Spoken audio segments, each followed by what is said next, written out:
Hello and welcome to another episode of Satoshi's podcast. I've got with me Beroshi today. We're going to be going over some of CSW's tweets because some of these are absolutely fascinating. So let's just cue the music. Oh, actually, before we do that, there we go. I experienced the best of both worlds today at bitcoinsv.com, the best casino and sports betting on chain. Have a little flutter in private using the original protocol and genuine Bitcoin. Right, let's get into it. Satoshi, like a cowboy in the West, riding on the blockchain that they call the very best. 1 million strong, them transactions flying free. Just wait for the Terra node, you'll surely see. Here we go. Beroshi, are you there? Oh yeah, we here. All right, mate. Great stuff. Let me just bring a picture up there so we can get started. Oh, I've got it around here somewhere. Oh, there we go. Excellent. That's the one. Oh, actually, I can use the first one that we did. There we go. That's better.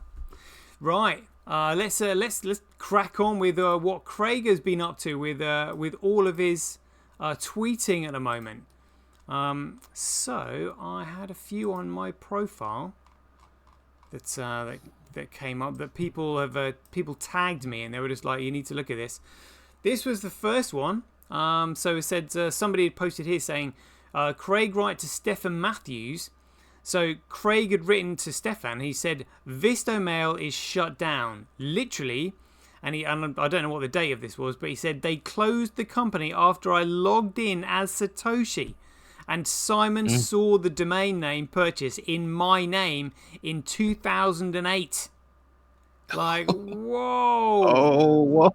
So he's got a witness, and he's also screenshotted a video. So it looks like he's actually videoed himself logging in and purchasing the domain name bitcoin.org with the login email of Satoshi at vistomail.com.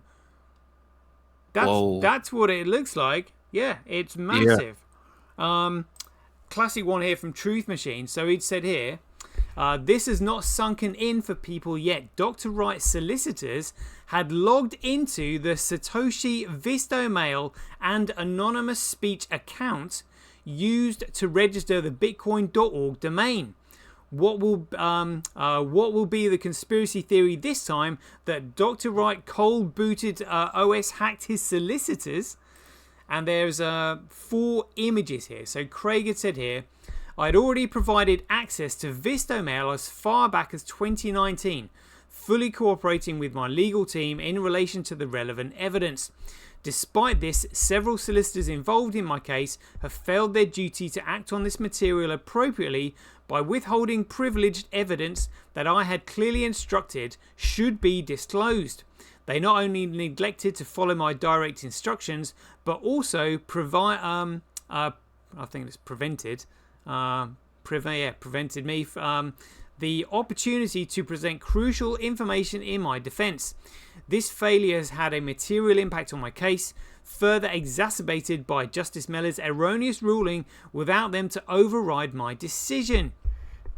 And highlighted in yellow here, we've just got some transcripts from the meeting. So in yellow it said, Dr. Wright then... I may as well read it all, this is massive. So during the sentence it says, account which was Sakura. I do not recall what Dr. Wright's explanation was for how he recovered the password to that account. Dr. Wright then proceeded to log into an anonymous speech account using that username. Like, holy shit. Dr. Wright showed us the domain bitcoin.org, as in like the Bitcoin domain, was listed on the active hosting and domains page for the account which had been logged into. He explained that there were very few other actions he could do as the account was old and not up to date. From reviewing the contemporaneous attendance note of the 26th of March 2020 meeting, I understand that Mr. Andrew then joined the call, following which Dr. Wright repeated the login process and clicked through the website to show his record listing the domain was. I'm not sure if I'm reading that right because the writing's small. So Dr. Wright repeated the login process and clicked through the website to show where his record listing the domain. Oh right, yeah. So to show where his record listing the domain was. So he clicked through the website to show where the record was. Like, holy crap! Holy moly, Batman! This is massive. So another bit in yellow saying, this demonstration appeared to us to show that Dr. Wright could access an account on the anonymous speech website, which had registered and purchased hosting for the Bitcoin domain. Like, oh my god! And this was this sounds like it was withheld from the court case. Like, jeepers! I would imagine that would be. Because it's like what we seeing him do since, that posting of the court rulings and what they said, but it wasn't signed. But he still posted. But after that, it's like he went on a spree of just tweeting, posting all this evidence. And it's like he knew all of this was going to happen because there was going to come after him because of what he was building.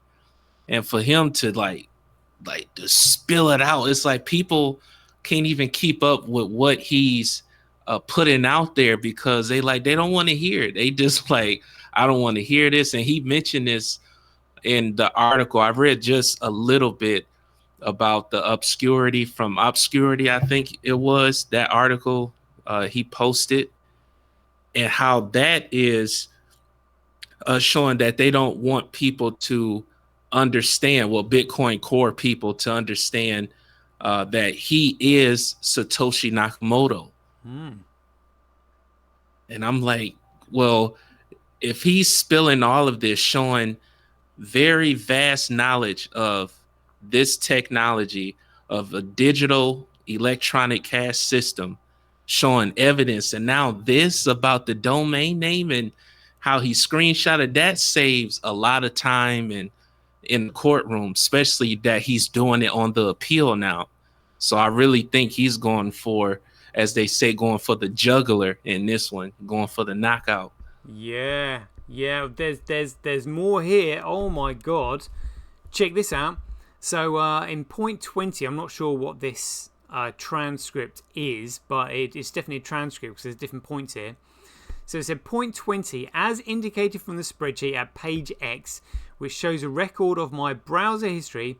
I navigated to the anonymous speech website at 10:13 p.m. that night. At 10:13 p.m. on anonymous speech website login page, which was anonymousspeech.com login, I entered the username and password that Dr. Wright had provided to me, and at 10:14 p.m. I successfully accessed the account registered to Sakura, which led me to the following domain. And the domain was the anonymous speech hosting. And he said, from there, I verified that Dr. Wright had shown me during the meeting earlier that day, i.e. I witnessed the same information as when Dr. Wright shared this screen with us during the 26th of March 2020 meeting. And in particular, I recall seeing the same bitcoin.org hosting description that is in the screenshot page. And further down, it says, I note the URL in the spreadsheet also appears, to my limited technical understanding, to support what Dr. Wright showed us in the 26th of March 2020 meeting, and subsequently in the screenshot, I refer to the following URL.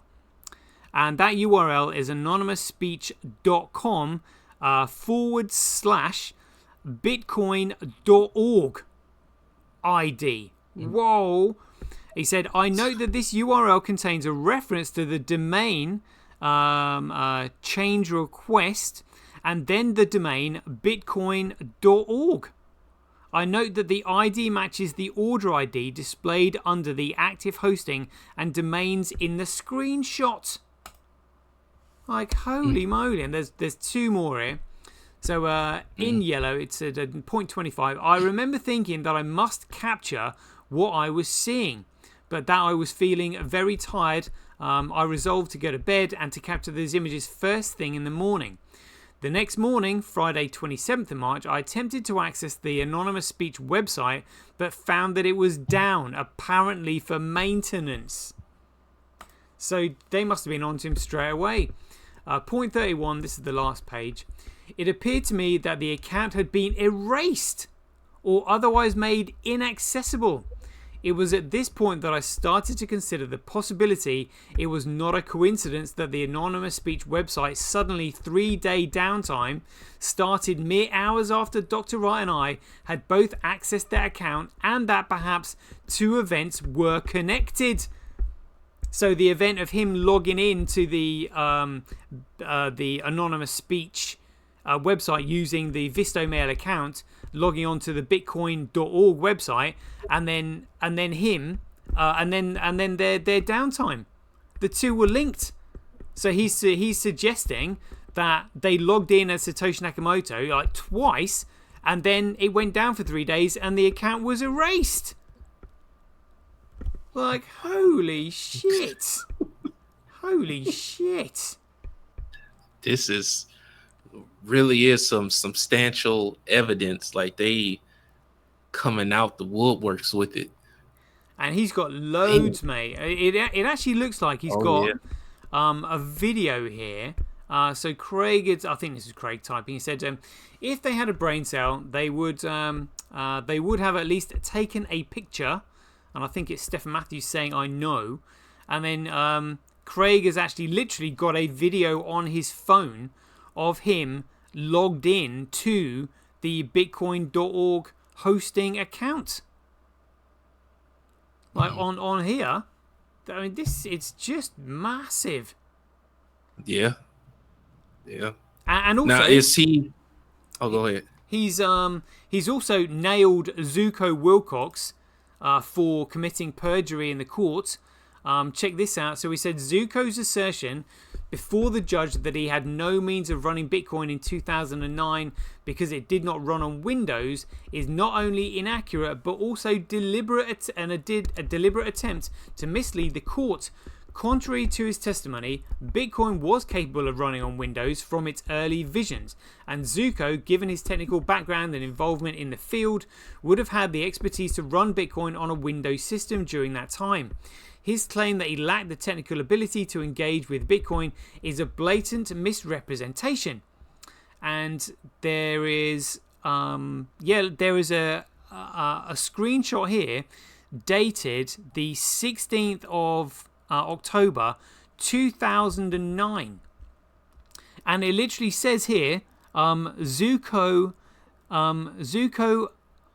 O. Wilcox wrote, so yeah, this is him looking at bugs.python.org and reading the source of libplatformply. It appears to me that the username returns the different strings identifying the I think it's admin64 architecture. Depending on what operating system is running, it would seem to me that it would be better to report the same arch with the same string on all platforms. Let's see if there's anything above that.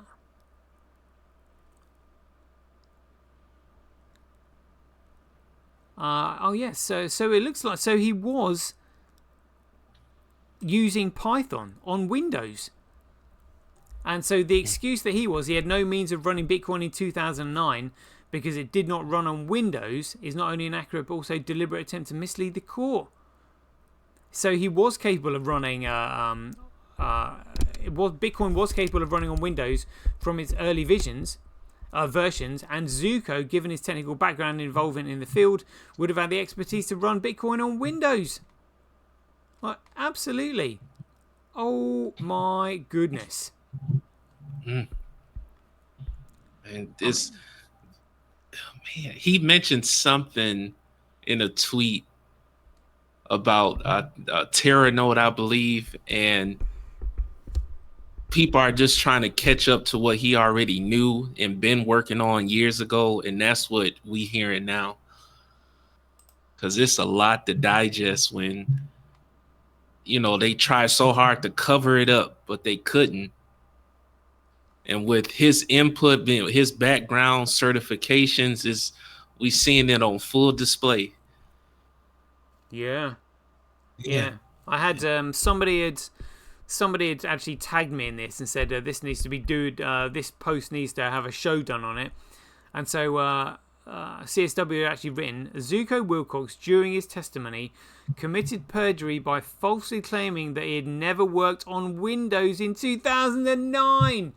Whoa. And we've got a screenshot here, dated 16th of October 2009.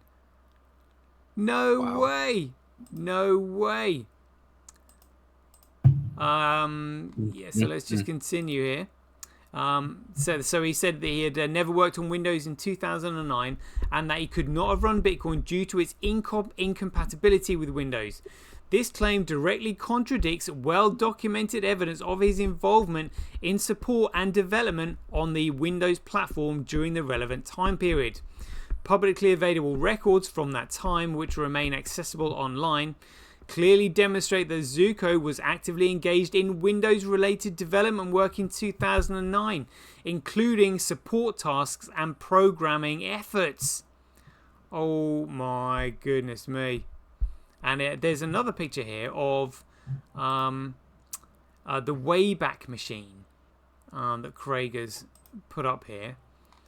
And this relates to Zuko's development of the Reiho FS, or Tejo's, LAFS.org. Tejo started in 2009. Zuko, the individual who swore under oath that he did not use Windows until 2012, built the code for this platform using Windows XP starting in 2009. It would seem all of this just slipped his mind, just like how Zuko ran Bitcoin in 2009. Jeepers. Wow, he got caught. Hands in the cookie jar, as they say. Yeah, that's exactly what's happened. That's exactly what's happened. Honestly, mate. And then there's so much stuff here, like so many posts to go through. Craig wrote something the other day about somebody like calling him the Terminator and stuff. But honestly, his work ethic is just staggering, mate. I don't know how he can produce so much work in such a small amount of time. I couldn't do it. I don't know anybody could do it. You know, maybe AI might be able to do it. You know, but I mean, AI is obviously ridiculously crazy. But I mean, you know, for CSW, he's almost like superhuman. You know, let's carry on with some of this thread. So there's a thread here. Oh, there's loads. He goes, oh, maybe it's this one that you saw. He said, you choose the blue pill, and in doing so, you open the door to something far more substantial than the illusion of chaos and anarchy the red pill promises. The red pill, an idea rooted in political decentralization and absolute censorship resistance, seduces many with the fantasy of a world where no authority exists and everyone operates freely without oversight. It is a world where disorder is seen as freedom and where every individual can escape accountability. But that world is nothing more than a mirage, a chaotic space where lawlessness reigns and trust dissolves. In reality, such a system cannot sustain itself without undermining its very foundations. The red pill represents a belief in anarchy where no rules govern and no structure exists to maintain fairness or transparency. Yet in pursuing this fantasy, we lose the very essence of what makes Bitcoin powerful. When you take the blue pill, you begin to see that Bitcoin's true potential is not in disorder, but in creating a system where rules and order lead to accountability. Absolutely. I absolutely agree with that. A world where, while not everything is public, transactions and actions can be proven, traced and verified. Not by the state, not by Big Brother. This transparency is not about exposing everything to the public eye, but about ensuring that when needed, the truth can always be uncovered. In this system, governments, corporations, and individuals alike are subject to the same level of scrutiny. Yeah, loving that, absolutely. They can no longer hide behind the opaque structures that have so often shielded wrongdoing. Bitcoin's ledger, when used properly, allows us to trace every action without compromising privacy, making it a tool for accountability, not lawlessness. A world where individuals are in control, where we have to take responsibility. Yeah, I'm absolutely in alignment with all of this that he said. We'll just carry on here because this is awesome. In this vision, Bitcoin does not stand as a beacon for anarchy, but rather as a revolutionary tool for maintaining order. It ensures that while financial actions may be private, they are not beyond reproach. If necessary, every transaction can be audited and the full truth can be revealed. This is a system built for real-world application where governments themselves are held accountable. Their actions provable in the same way by any other transaction is. Far from being a tool for evasion, Bitcoin's design is one that enables a high level of accountability than any financial system before it. It does not seek to upend the rule of law, rather it strengthens it by introducing a mechanism that makes lying, fraud and corruption far more difficult to conceal. Yeah, this is brilliant. Taking the blue pill... where are we? Taking the blue pill means understanding that order and trust do not require chaos or anarchy. Instead, they require a system that balances privacy and the ability to prove actions when necessary. Bitcoin's power lies in its ability to provide proof to maintain the integrity of the system while ensuring that, if needed, wrongdoings can be uncovered. Governments, corporations and individuals can no longer operate in the shadows, and this level of accountability transforms the very fabric of power. Bitcoin's true purpose was never to enable a lawless, decentralized utopia. It was to provide a framework for functional, trustworthy systems where everyone is held to the same standard. Yeah, and that's actually in law, because nobody is above the law, which is huge. The blue pill offers something far more exciting than the empty promises of the red pill. It reveals a future where accountability reigns supreme, where the immutable ledger of Bitcoin keeps both the individual and the institutions in check. By accepting the truth of Bitcoin's design, you embrace a world of provable action where transparency and integrity are more powerful than chaos and disorder. I'm absolutely aligned with this. You should begin to see why governments, Silicon Valley elites, and these involved with BTC Core would prefer you to take the red pill. The red pill, the one that promises decentralization, censorship resistance, and a system beyond control, fits perfectly into their narrative of control through illusion. It creates the appearance of empowerment while leaving the true power structures intact, unchallenged. By encouraging you to believe that Bitcoin is about chaos and evading oversight, they divert your attention from the real potential Bitcoin offers as a tool for transparency and accountability.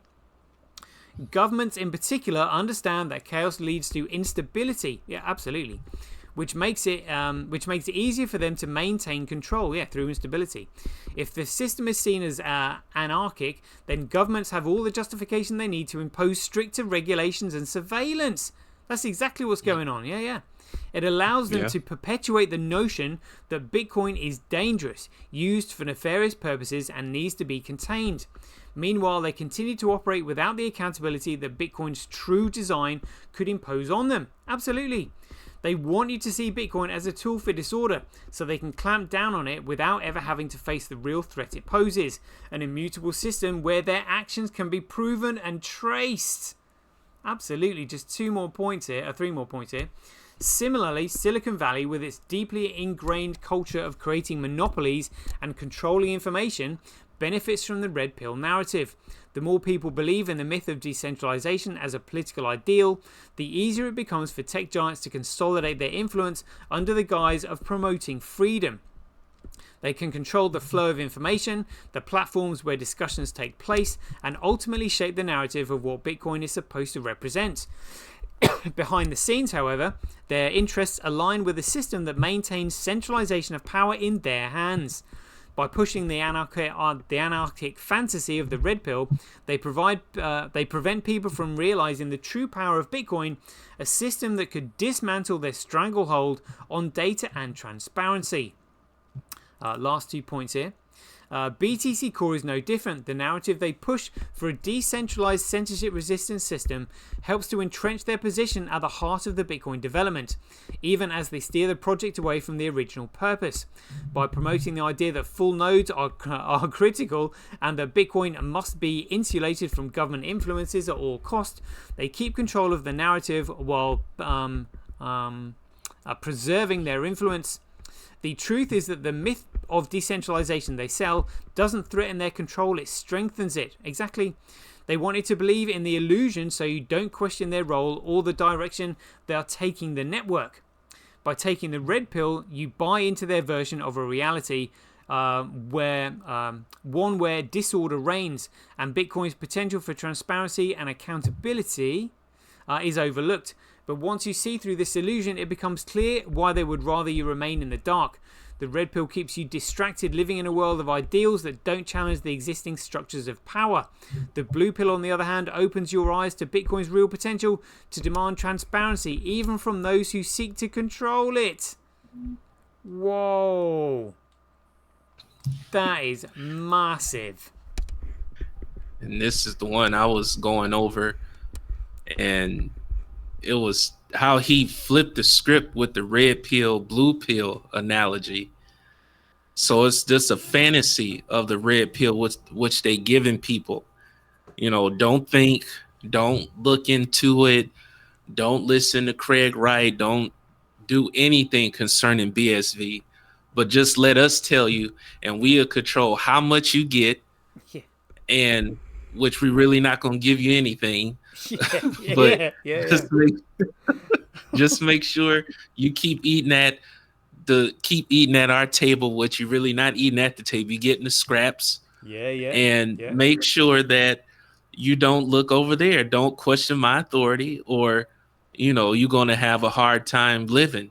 So they create the problem, and then they say we have the solutions, just like what's going on over here with the immigrants. It's just they taking over neighborhoods and people homes and houses and apartments, and so that will say they could use that and say, well, we're going to need more cameras put up. And,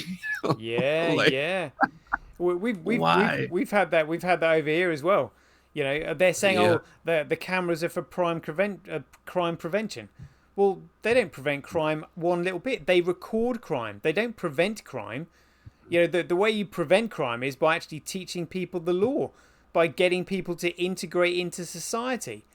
Whereas if you just simply let them come across here and they have no idea about our laws and our cultures and our constitution, there's just going to be absolute chaos. And again, as it says in the Bible, divided we united we stand, but divided we fall. A house divided will not last. Nope. And so that's precisely the game that they're playing. Mm-hmm.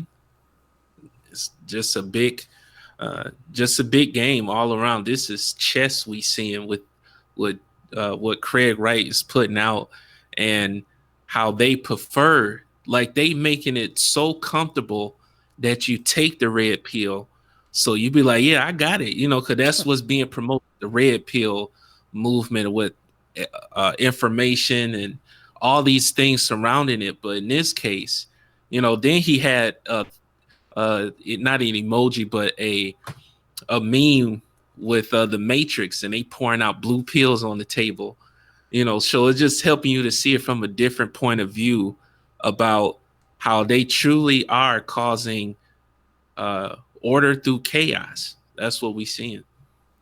Absolutely, yeah. Craig has got more here saying, I did screenshots and videos, the lawyers did not, and they seem unhappy that I did. I always found that to be strange. So I think basically what he's found out is that his lawyers are screwing him over, basically. Yeah, jeepers. He's got an email here that said Wow. it's just in the photo section. These were taken on an old phone. I've been on Samsung for over 10 years and I've changed phones every 12 to 18 months. The process involves doing a copy between one phone and the next.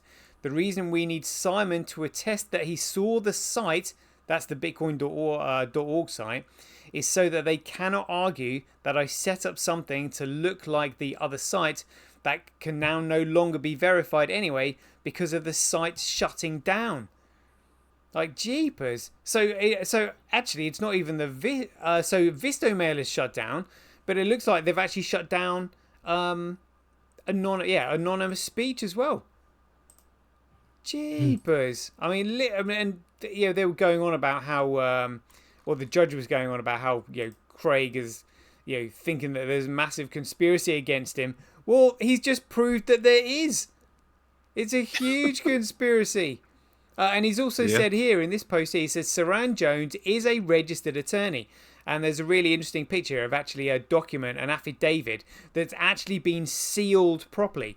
You know how those other ones just had like an administration stamp on them? Right. There's a document here in the form of an affidavit that you'll see when you watch the show back that's actually got a genuine court seal on it. And signed by, it looks like Saran Jones.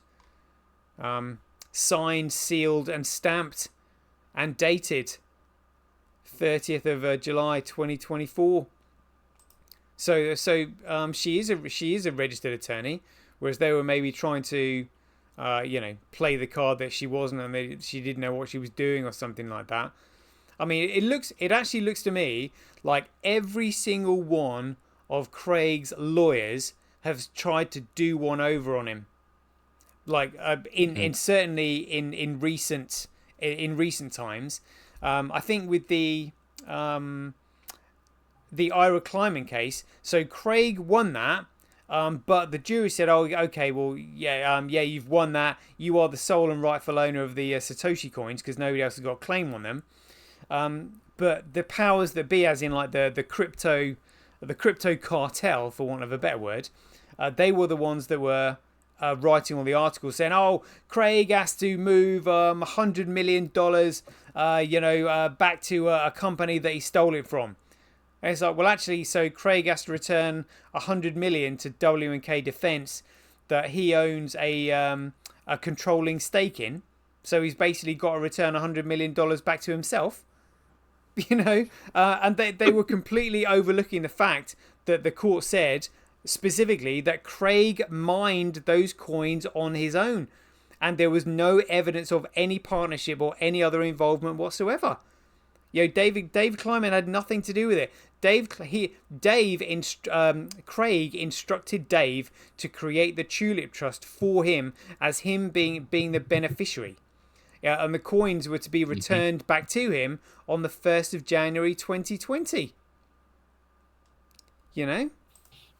Yeah, it's there, and then on the show with Gavin that you guys did, just making it more, showing it how important it is, why he had to start it by himself. Because if it was somebody else, would have been like liabilities and would have messed up his whole plan, from the start. So I never seen this done before with somebody who went to this much precautionary measures that he took to make sure his project was able to get out there for the world to use it. It's just amazing. It is, mate. I mean, this is kind of what, and he's basically done all this for our benefit, so that we actually have a genuine money to use, so that we as a human species can survive and thrive, rather than literally being enslaved by the use of securities fraud, being asset stripped to the absolute bare bones. I mean, again, this is what drives me on to do my show, and do these things with the likes of you and Ross. There's another text message here that Craig wrote, or it might be from Ramona, where either her or Craig had said here, Ontario were given the login details, and again, this is regarding the Looks like it's to do with the Vistomail and anonymous speech. I will send the email to do with that tonight. Using these details, Ontia logged into the site independently and remote from me. As such, I was unable to influence them or to change where they logged into. They validated that they logged into the anonymous speech site and Vistomail. They did this independently using my credentials from their own laptops, remote from me on their own Wi-Fi.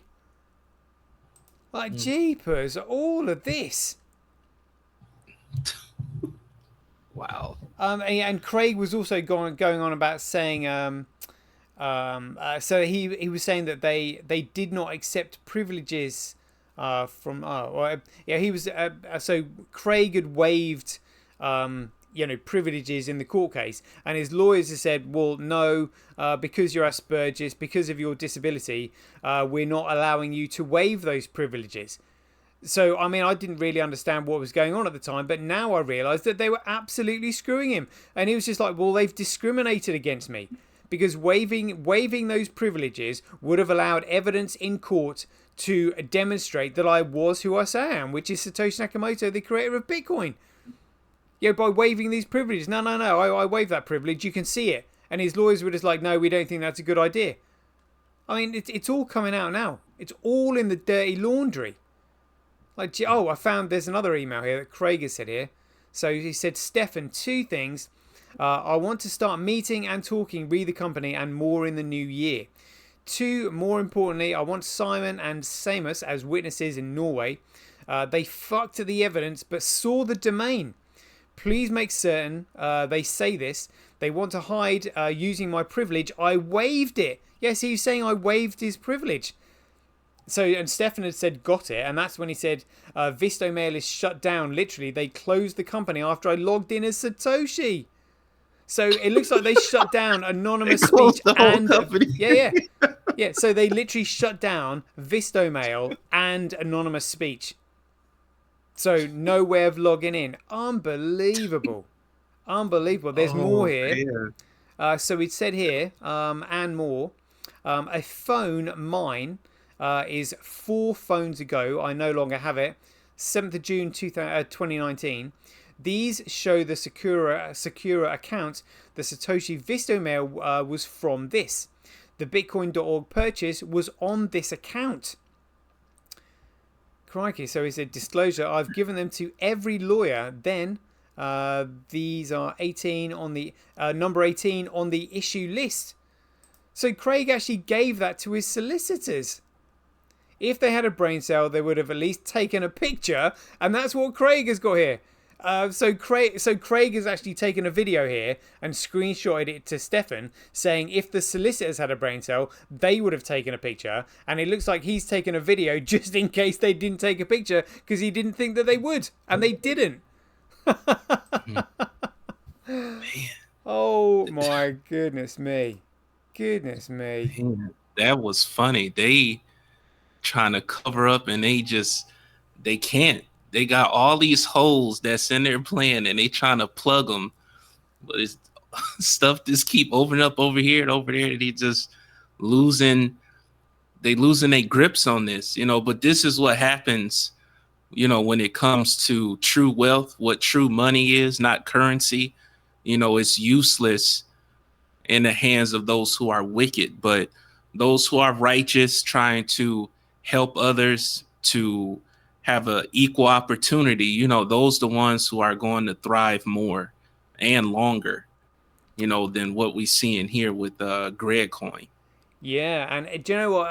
I've just got another picture here, and it looks like they kicked him out of the group after he showed them that he'd taken a video of him logging in. So he's got a video of him logging in, and it says, these are Vistomail, the Sakura account. Seamus and Simon Cohen of Interior logged in themselves. This was the Satoshi account. It has the Bitcoin domain. And whoever Matt Green is has said, who took the videos, you or them, thank you. And he said, me. And then Matt Green has said, okay, great. If this were to go in evidence, which subject to more consideration, I think it should.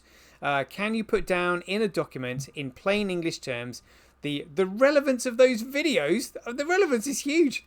What the Sakura account is, what Vistomail is, how that helps provide your how that helps prove your Satoshi, and then underneath that it says you can't send messages to this group because you're no longer a member. So it looks like they've kicked it. It looks like they had a group chat with him and Ramona and Matt Green and Stephen Matthews, and they've kicked him out after he's proved that he's taken a video of him logging in. That's what it looks like. Jeepers. Oh man, this is something like they, trying to get rid of the competition, and that's the opposite of what Craig want. He want competition, equal.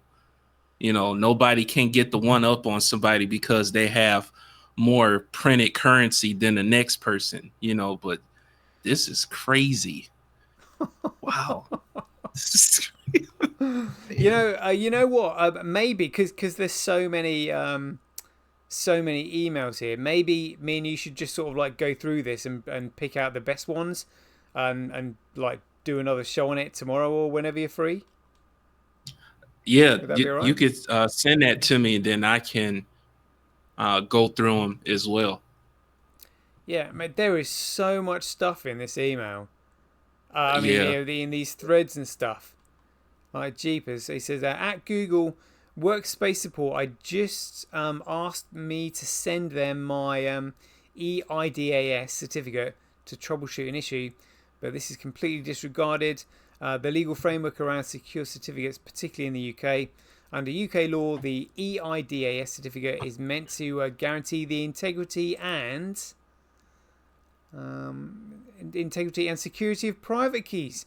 Sharing them with a third party not only invalidates the certificate, but also breaches key principles of data security. Asking for the certificates itself shows a fundamental misunderstanding of secure key management practices on Google's part. This isn't how secure systems should operate. If this is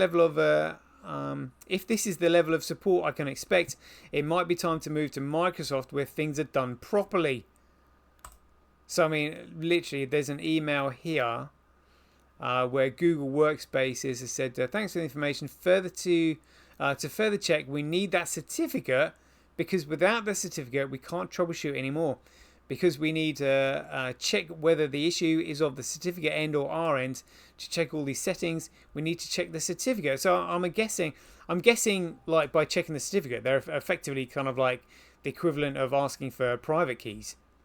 So Craig has said, so you want me to give you the certificate, which means I have no certificate anymore because it makes it invalid. Yeah. So he wants they're asking him to give them the certificate, and he's saying, well, if I give that to you, it's invalidated. He said, do you understand that by law in the UK that would be a compromise? You want to include a private key on a system that strictly forbids sharing private keys under UK law? That seems a cop-out.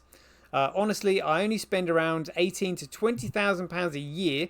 But if this is the attitude and I can't get this done, unmoving organisations to Microsoft where things work. Well, I think this may be I'm moving. And then Google has replied, I really understand your concern, but without the certificate, we can't troubleshoot the issue. To resolve this issue, I'm suggesting you check from the certificate end only. And then he said, you can't do that, blah, blah, blah. So even Google are giving him a runaround.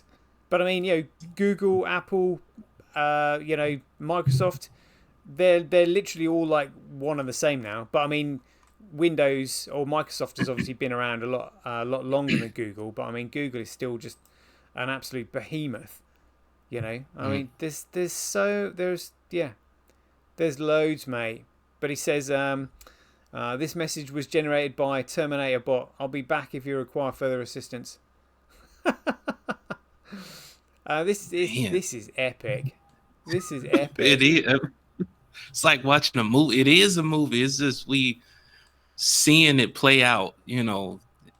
It's like a lot of Agent Smiths everywhere, you know, Google and his lawyers and Copa, you know, all like, man, they just keep popping up. I mean, Man. it amazes me. I mean, it is phenomenal that literally like Craig has almost got like a photographic memory and has the foresight to do all this stuff, knowing how everybody is literally out to absolutely screw him. So I'm guessing that he knew this was going to happen anyway, you know, and so he's just kind of like, he's being doubly cautious. But the fact is, he's got the memory that enables him, and the foresight that enables him to do all this and, you know, counteract their criminality, because he knows what that's what they're going to do. But I mean, any normal, this is way beyond any normal average person. I mean, even just putting Bitcoin together is way beyond the normal average person. But I'm fully supporting him, which is why I'm doing all I can to try and get this information and education out to everybody. You know, because he's just, I mean, what a phenomenal guy. A phenomenal guy to have created Bitcoin and then dealing with all of this shit.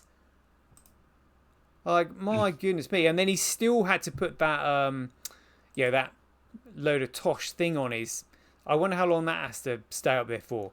Where it says legal notice.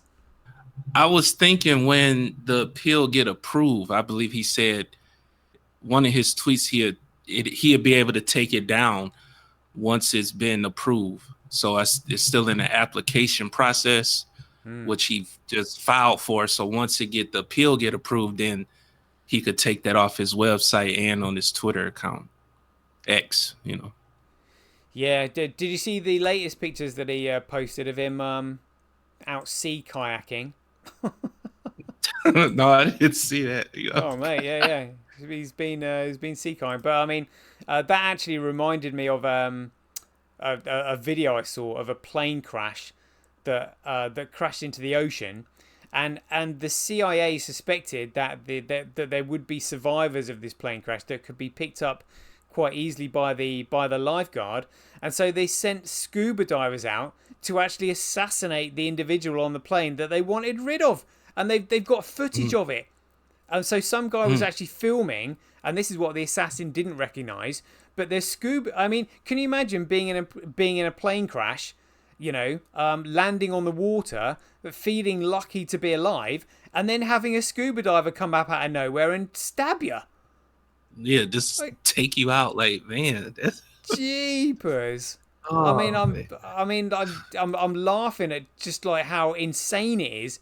But that's what right, it's, right. You know, that they do this because I mean they're so hell bent on, you know, wanting this one world government in. I mean, I mean, completely and utterly lawless, and it's got worse recently. Like you said, they're flooding all the countries with all these illegal immigrants, and then allowing these illegal immigrants to apply for mortgages and buy people's homes, and giving them $5,000 a month spending money, and $15,000 a month food stamps. $15,000 food stamps. I mean, you know why they're doing that? $15,000 food stamps mean that you would go in and you basically buy all the food in the supermarket so that there's no food left for the locals. I mean, you'd be gorging yourself. No wonder they're coming across the border. They're getting $15,000 a month food stamps and $5,000 spending money. I mean, it's just absolutely insane. You know? California, they have 0% interest rate for the immigrants to get houses with $150,000 on top of that. 0%. So they really are causing a stir with the citizens and immigrants, like trying to get their votes. But what's going on is Kamala is not taunting. She been making fun of like black communities, you know, put hot sauce on everything and making greens and stuff like that. And people are starting to realize that, and it's a good thing. I'm actually was happy that people starting to see the foolery that she's doing. And of course, I'm not supporting neither side. I'm just speaking on what is going on. And people are starting to see that, you're not doing anything for us. They say when they get in the White House, they do everything for everybody else, even overseas, Ukraine, all these other countries and cities. But when it comes to the U.S., America, you get put on the back burner. So she and others are realizing that their votes is not going to come primarily from the Black community. So this is just another reason on top of many other reasons why they're letting the immigrants in, because they're trying to buy their votes. So, hey, how do you get their votes? You're going to advertise to them, get these EBT, you get a house. What else you want? But make sure you vote for us. So I really feel, and one last thing, I feel bad for those who went through that grueling process of getting their citizenship. And here they are, they just let you just walk right on in. I'd be real mad with that. Like, I went through all of this. I had to learn the U.S. Constitution, memorize all this stuff and all these steps. And now that you just gave it a walk in with, open arms with the government. I'm like, man, that's horrible. Well, yeah, it's like all these it's like this COVID vaccination stuff. You can't. So Novak Djokovic wasn't allowed into the US to participate in the US Open, but they're still allowing all these unchecked immigrants in. It's like, oh yeah, well you can come in, but you can't. You're a tennis player. Yeah, we need to check everything about you out, and if you don't have the specific requirements, which is this injection, which has got side effects including death, then you can't come in. That's just that's a shame. You prove yourself, and they still can't, and you still can't come in, but you just let a stranger, an immigrant, just walk on by, and it's nothing against them. It's just what they're allowing, Yeah. I mean, it's utterly criminal, And again, the only thing that's going to sort this out is Bitcoin. And that's one of the reasons they're moving so fast, because the only reason they can facilitate all of this crap is because they're printing this fiat currency from nothing. Literally printing it from nothing and just giving out in the form of food stamps and spending money. I mean, it's nuts. I mean, I can't. I mean, what you're basically looking at $20,000 a month. That's $240,000 a year. I mean, no wonder they are absolutely flooding over. So if I go to the wealthiest country on earth, and they're gonna pay me they're gonna basically give me $240,000 a year. I mean, that's absolutely insane. Yeah, I leave too if that was. Shoot, I will leave in a heartbeat, leave the door open. They just let you in, and it's like, but it does come with its consequences, and we seeing that now. Yeah, no incentive to build anything, no incentive to work for your money, fiat currency to try to build something. But like you said, even with farmers, once they understand the background about Bitcoin, the real one, they will see like, oh, this is going to solve a lot of problems, poverty, extreme poverty. Jeepers. Yeah, mate. It's going to give me a lot to think about. Well, mate, this has been awesome. We've been going for 53 minutes, so it's probably a good time to wrap up. Any closing statements? Oh, no, we're going to come back to go over those emails, and I always like to say education over price. Hey, love it, mate. Yeah, absolutely. Right, everyone, I hope you enjoyed the show. Me and Biroshi and maybe some others. Ross might be with us again soon. So we'll keep up to date with all these threads and posts from CSW and get some really juicy ones, and we'll go over them in the next ones. So until then, be aware, take care, stay safe out there, and we'll see you in the next one.